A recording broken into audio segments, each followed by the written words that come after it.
এসো এসো হে বৈশাখে, এসো এসো হে বৈশাখে। আমার বাংলার রূপ অনেক সুন্দর, দেখছেন? চারিদিকে গাছের পাতা ছেড়েছে, শাখায় শাখায় নতুন নতুন পাতা, সবুজ সবুজ, একেবারে কচি সবুজ। দেখতে খুবই ভালো লাগে। বসন্তের শেষে কোকিলের ডাক শুনে কার না প্রাণটা ভরে যায় বলুন? এত সুন্দর পরিবেশে অনেক ভালো লাগে। কৃষক ফলিয়েছে মাঠে সোনা ফসল। আসলে এগুলো সুন্দর ফসল হয়েছে।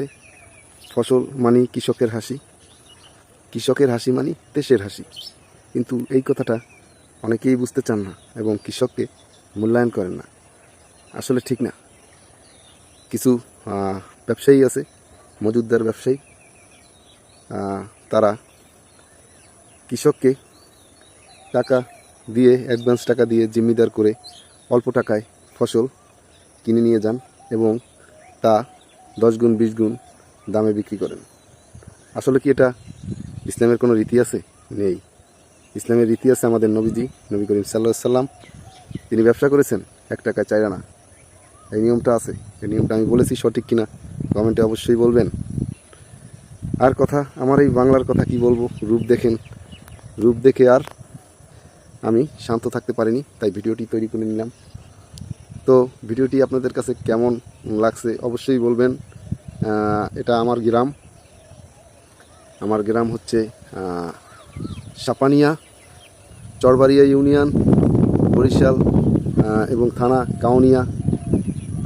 সাপানিয়ার মাঝবর্তী অঞ্চলে আমি আছি।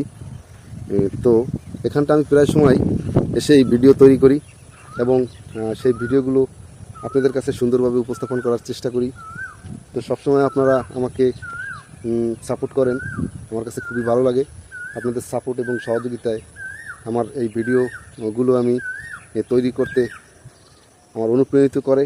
তো আপনারা যেভাবে সাপোর্ট করে যাচ্ছেন, আসলে কৃতজ্ঞতা এবং ভাষায় প্রকাশ করে বলা আমার পক্ষে সম্ভব নয়। আপনাদের অনুপ্রেরণার কারণেই আমার এই ভিডিও তৈরি করা।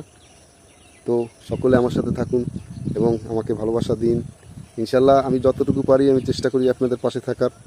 তো একটা মানুষের পার্সোনাল লাইফ বলে কথা আছে, তো সবাইকে ভালোবাসা একসাথে দেওয়া সম্ভব না।